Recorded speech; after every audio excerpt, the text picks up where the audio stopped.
ನಿಮ್ಮ ಇಂಟ್ರೆಸ್ಟ್ ಬಗ್ಗೆ ಸ್ವಲ್ಪ ಮಾತಾಡೋದಾದ್ರೆ, ಅಂದರೆ ನೀವು ಸ್ಕೂಲು ಕಾಲೇಜ್ಗೆಲ್ಲ ಹೋಗುವಾಗ ಈ ಸಿನಿಮಾ ನೋಡೋದು, ಸ್ವಲ್ಪ ಲೈಫ್ ಸ್ಟೈಲು ಚೇಂಜ್ ಮಾಡ್ಕೊಳ್ಳೋದು, ಆ ಥರದ್ದೆಲ್ಲ ಇಷ್ಟ? ಸ್ಕೂಲು ಕಾಲೇಜು PUC ವರೆಗೂ ಹೆಚ್ಚು ಸಿನಿಮಾಗಳೇನು ನೋಡ್ತಿರ್ಲಿಲ್ಲ. ಹೌದಾ?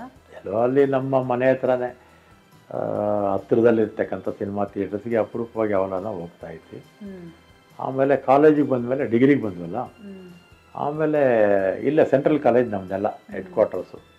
ಬೆಂಗಳೂರಲ್ಲಿರ್ತಕ್ಕಂಥ ಎಲ್ಲ ಸ್ಟೂಡೆಂಟ್ ಲೀಡರ್ಸು ಸೆಂಟ್ರಲ್ ಕಾಲೇಜು ಕ್ಯಾಂಟೀನ್ನೇ ಹೆಡ್ ಆಫೀಸು. ಅಲ್ಲಿಗೆಲ್ಲ ಬರ್ತಾಯಿದ್ವಿ. ಮಧ್ಯಾಹ್ನದ ಹೊತ್ತು ಫ್ರೀಯಾಗಿ ಇರ್ತಾ ಇದ್ವಲ್ಲ, ವಾರಕ್ಕೆ ಒಂದು 4-5 ಸಿನಿಮಾ ನೋಡ್ತಾ ಇದ್ವಿ. ಅದರಲ್ಲೂ ನಮಗೆ ಎಲ್ಲ ಫೇವ್ರೇಟ್ ಅಂದರೆ ರಾಜ್ಕುಮಾರ್ ಸರ್. ಓಕೆ.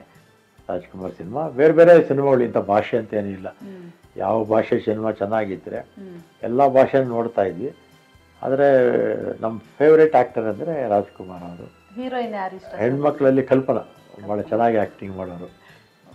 ಅವರು ಚೆನ್ನಾಗಿ ಆ್ಯಕ್ಟಿಂಗ್, ಬೇರೆ ಆ್ಯಕ್ಟಿವ್ ಇದ್ದಾರೆ, ಆದರೆ ಅವರಷ್ಟು ಅದ್ಭುತವಾಗಿ ನಟನೆ ಮಾಡೋಂಥವ್ರು ನಮ್ಮ ಕನ್ನಡ ಚಲನಚಿತ್ರದಲ್ಲಿ ಬೇರೆ.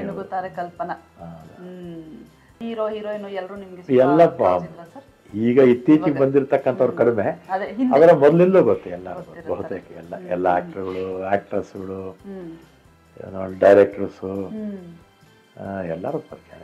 ಇನ್ನು ಜಯಂತಿಯವರು, ಆರತಿಯವರು, ಈ ಕಡೆ ನಮ್ಮ ಭಾರತಿಯವರು ಎಲ್ಲ ಈಗ ಅವರೆಲ್ಲ ಚೆನ್ನಾಗಿ, ಜಯಮಾಲಾ ಅವರು ನಮ್ಮ ಜೊತೆ ಮಿನಿಸ್ಟರ್ ಆಗಿದ್ದಾರಲ್ಲ, ಈ ಥರ ಎಲ್ಲರೂ ಇನ್ನು ಭಾಳ ಜನ.